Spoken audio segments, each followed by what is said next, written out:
श्री हरी पद्मपुराणांतर्गत प्रत्येक अध्यायाच्या महात्म्यासहित श्रीमद भगवद्गीता। गीता प्रेस, गोरखपुर। कृष्णं वंदे जगद्गुरुं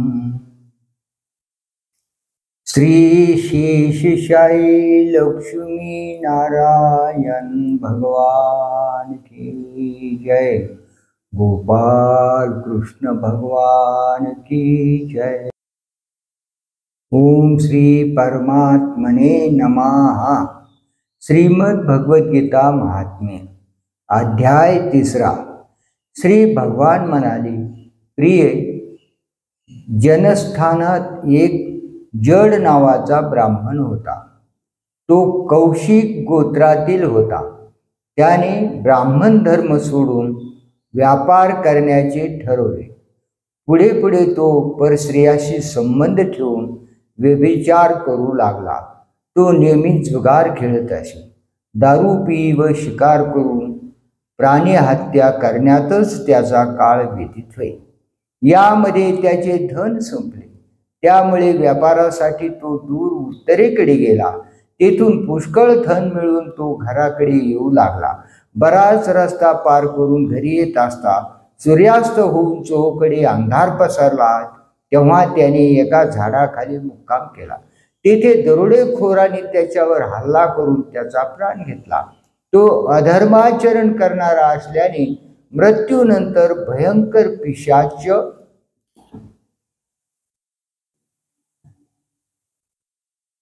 त्याचा मुलगा मोठा धर्मात्मा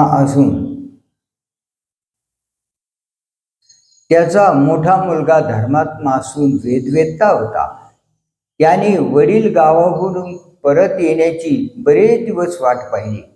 जेव्हा ते आले नाहीत तेव्हा त्यांचा शोध घेण्यासाठी तो स्वतःच घर सोडून बाहेर पडला। तो दररोज इकडे तिकडे जाऊन वाटसरूंच्याकडे चौकशी करी, पण त्यांचा काहीच थांग पत्ता लागला नाही। त्यानंतर एके दिवशी वडिलांच्या एका मदतनीसाची व त्याची भेट झाली। तेव्हा त्याच्याकडून त्याला वडिलांचे सर्व वर्तमान समजले। वडिलांच्या मृत्यूची हकीकत ऐकून त्याला अतिशय दुःख झाले। बराच विचार करून वडिलांची अंत्यक्रिया करण्याच्या इच्छेने आवश्यक साहित्य बरोबर घेऊन त्याने काशीला जाण्याचे ठरविले। वाटेत 7-8 ठिकाणी मुक्काम करून 9व्या दिवशी तो तेथे त्याच्या वडिलांना मारले होते नेमका त्या झाडाखाली पोहोचला। तेथे त्याने स्नान करून संध्या केली व गीतेचा 3रा अध्याय म्हटला। इतक्यात आकाशात भयंकर आवाज उठवला। त्याच वेळी त्याने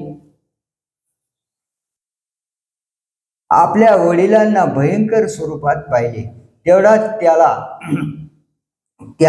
त्याच्या समोरच एक सुंदर विमान दिसले। ते अत्यंत तेजस्वी असून त्याच्या तेजाने साऱ्या दिशा प्रकाशित झाल्या होत्या। त्या विमानाला बारीक बारीक पुष्कळ घंटा लटकत होत्या। ते पाहताच त्याच्या मनातील भीती दूर झाली। त्याने विमानावर दिव्य रूपात शोभणाऱ्या आपल्या वडिलांना पाहिले। त्यांनी पितांबर परिधान केला होता आणि मुनिजन त्यांची स्तुती करीत होते। त्यांना पाहून मुलाने नमस्कार केला आणि वडिलांनी त्याला आशीर्वाद दिला। नंतर त्याने वडिलांना याविषयी सारे विचारले।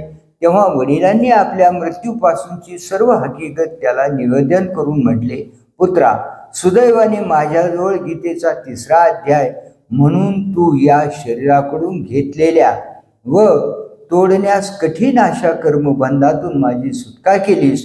तेव्हा आता तुला काशीला जायला नको, कारण ज्या माझ्या मुक्तीसाठी तू काशीला जाणार होतास ते काम 3ऱ्या अध्यायाच्या पठणाने सिद्ध झाले आहे। वडिलांनी असे सांगताच मुलगा म्हणाला, बाबा, माझ्या कल्याणाचा उपदेश करा, तसेच मी करण्याजोगे काही काम असल्यास तेही सांगा। वडील म्हणाले, निष्पाप मुला, तुला पुन्हा तेच काम करायचे आहे। मी जे काम केले तेच माझ्या भावाने केले होते, त्यामुळे तो घोर नरकात खितपत पडला आहे। शिवाय आपल्या काळातील जे जे लोक नरकात पडले आहेत त्या सर्वांचा उद्धार व्हावा एवढीच माझी इच्छा आहे. पुत्रा, ज्या साधनाने तू माझा उद्धार केलास त्या साधनानेच तू इतरांचाही उद्धार करावास, म्हणून या 3ऱ्या अध्यायाच्या पठणाचे अनुष्ठान करून त्याच्याकडून उत्पन्न झालेले पुण्य तू त्या नरकातील जीवांना संकल्पाने दे. यामुळे माझे सारे पूर्वज माझ्याप्रमाणेच यमयातनातून मुक्त होऊन लवकरच श्री विष्णूच्या परमपदाला प्राप्त होतील. मुलगा म्हणाला, बाबा, आपला उद्धार या 3ऱ्या अध्यायाच्या पठणामुळे झाला असेल आणि नरकातील सर्व जीवांचा उद्धार व्हावा असे जर आपल्याला वाटत असेल तर मी तसेच करीन. वडील म्हणाले, बाळा, ठीक आहे, असेच कर, तुझे कल्याण असो. असे झाले तर ही माझ्या अत्यंत आवडीचीच गोष्ट झाली. एवढे बोलून त्याने वडील भगवान विष्णूच्या परमधामाला गेले. नंतर तो मुलगा फिरून जनस्थानातील भगवान श्रीकृष्णाच्या अत्यंत सुंदर मंदिरात आला व त्यांच्या पुढे बसून त्याने गीतेच्या 3ऱ्या अध्यायाच्या पाठाच्या आवृत्ती सुरू केल्या. त्यातील प्रत्येक आवृत्ती गणित जे जे पुण्य उत्पन्न होईल ते त्याने नरकातील जीवांच्या उद्धारासाठी संकल्पपूर्वक समर्पित केले. त्यामुळे भगवान विष्णूचे दूत नरकात यातना भोगणाऱ्या जीवांना सोडून नेण्यासाठी यमराजाकडे आले. यमराजाने त्यांचे योग्य प्रकारे आगत स्वागत करून त्यांचे कुशल विचारले.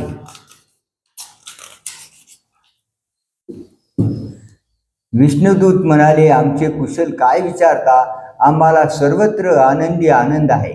पितृलोक सम्राट यमराजांनी विचारले, यमदूतांनो, आपले येण्याचे प्रयोजन काय? विष्णुदूत म्हणाले, यमराज, शेषशय्येवर पहुडलेल्या भगवान विष्णूंनी आमच्याद्वारा आपले कुशल विचारले असून आपल्याला आज्ञा केली आहे की आपण नरकातल्या सर्व जीवांना नरकातून काढून आमच्या स्वाधीन करा. अत्यंत तेजस्वी भगवान विष्णूची ही आज्ञा ऐकून यमाने मस्तक लववून तिचा स्वीकार केला व मनोमन काही विचार केला. नंतर मधोन्मत नरकवासी जीवांना नरकातून मुक्त करून विष्णुदूतांच्या स्वाधीन केले व त्यांच्या पाठोपाठ आपणही श्रेष्ठ विमानात बसून भगवान विष्णूच्या निवासस्थानाकडे क्षीरसागराकडे गेले. त्या सागरात कोट्यावधी सूर्यासारखे तेजस्वी, नीलकमलासारखे श्यामसुंदर लोकनाथ जगद्गुरु श्रीहरीचे त्यांनी दर्शन घेतले. भगवंताचे तेज त्यांनी शय्या असलेल्या शेषाच्या फणावरील रत्नाच्या तेजाने द्विगुणित झाले होते. त्यांचे मन प्रसन्न असून मुख आनंदी दिसत होते. लक्ष्मी देवी आपल्या सरळ नजरेने वारंवार त्यांच्याकडे पाहत होती. त्यांच्या चोहोबाजूला योगीजन त्यांच्या सेवेत मग्न होते. त्या योग्यांच्या डोळ्याच्या बाहुल्या ध्यानावस्थेमुळे निश्चल दिसत होत्या. समोर देवराज इंद्र आपल्या शत्रूचा पराभव व्हावा म्हणून भगवंताची स्तुती करीत होते. ब्रह्मदेवांच्या मुखातून बाहेर पडलेली वेदांत वाक्ये मूर्तरूप घेऊन भगवंताचे गुणगान करीत होती. भगवान स्वतः पूर्ण संतुष्ट असल्यामुळे सर्व चराचराविषयी ते उदासीन वाटत होते. जीवापैकी ज्यांनी योग साधनेने विशेष पुण्यसंचय केलेला होता त्या सर्वांकडे भगवान एकाच वेळी कृपादृष्टीने पाहत होते. तसेच आपलेच स्वरूप असलेल्या चराचर विश्वाला आपल्या आनंदपूर्ण दृष्टीने आनंदित करीत होते. सर्वव्यापी दिव्य शरीर धारण केलेले नीलकमलासारखी कांती असलेली श्रीहरी शेषाच्या फण्यावरील रत्नाची कांती अंगावर पडल्यामुळे असे वाटत होते की जणू चांदण्याने सुशोभित झालेले आकाशच असे हे भगवंताचे दिव्य रूप मनसोक्त पाहून झाल्यावर यमराज आपल्या विशाल बुद्धीने त्यांची स्तुती करू लागले. यमराज म्हणाले, सर्व विश्व निर्माण करणारे भवन आपले अंतःकरण अत्यंत निर्मळ आहे. आपल्या मुखातूनच वेद प्रकट झाले. आपणच विश्वस्वरूप असून विश्व निर्माण करणारे ब्रह्मदेवही आहात. यमराज म्हणाले, सर्व विश्व निर्माण करणारे भगवान आपले अंतःकरण अत्यंत निर्मळ आहे. आपल्या मुखातूनच वेद प्रगट झाले. आपणच विश्वरूप असून विश्व निर्माण करणारे ब्रह्मदेवही आहात. आपल्याला नमस्कार असो. आपली शक्ती आणि वेग यामुळे जे अजिंक्य वाटतं अशा श्रेष्ठ दानव राजांचा अभिमान नष्ट करणाऱ्या भगवान विष्णूंना नमस्कार असो. विश्वाचे पालन करताना सत्वमय शरीर धारण करणाऱ्या विश्वाचा आधार असणाऱ्या सर्वव्यापी श्री हरींना नमस्कार असो. सर्व देहधारी प्राण्यांच्या पातक समूहाला नष्ट करणाऱ्या परमात्म्याला नमस्कार असो. ज्यांच्या कपाळावरील तिसरा नेत्र जरासा उघडताच तेथून आगीचे लोळ बाहेर पडतात त्या रुद्र रूप धारण करणाऱ्या आपणाला महेश्वराला माझा नमस्कार. आपण साऱ्या विश्वाचे गुरु आत्मा आणि महेश्वर आहात. म्हणून साऱ्या विष्णू भक्तांना संकटमुक्त करून आपण त्यांच्यावर अनुग्रह करता मायेने उत्पन्न झालेल्या साऱ्या विश्वात आपण व्यापून राहिलेले असूनही मायेच्या गुणांचा प्रभाव आपल्यावर पडत नाही. आपण अनंत आहात. त्यामुळे आपल्या महिम्यांचा अंतपार कोणाला लागत नाही. मग आपण माझ्या वाणीचा विषय तरी कसे होणार. म्हणून मी न बोलताच उचित होय. अशी स्तुती करून यमराजाने हात जोडून म्हटले, जगद्गुरू, आपल्या आज्ञेवरून हे जीव पापी असूनही यांना मी सोडून दिले. यानंतर मला करण्याजोगे आणखी काही काम असेल तर तेही सांगावे. यमराजाचे हे बोलणे ऐकून भगवान मधुसूदन मेघ गंभीर वाणीने जणू अमृताचा वर्षाव करीत म्हणाले, धर्मराज, तुम्ही सर्वांच्या ठिकाणी संभाळ ठेवून लोकांचा पापापासून उद्धार करता. तुमच्यावर सर्व पापांच्या संहाराचे ओझे ठेवून मी निश्चिंत आहे. म्हणून तुम्ही आपले काम करा आणि आपल्या लोकाला परत जा. एवढे बोलून भगवान अंतर्धान पावले. यमराजही आपल्या निवासस्थानी परतले. अशा रीतीने ब्राह्मणाने आपल्या कुळातील व इतरही नरकातील जीवांचा उद्धार करून तो स्वतः देखील श्रेष्ठ विमानावर आरूढ होऊन श्री विष्णू धामाला निघून गेला. गोपाल कृष्ण भगवान की जय. भगवान विष्णू की जय.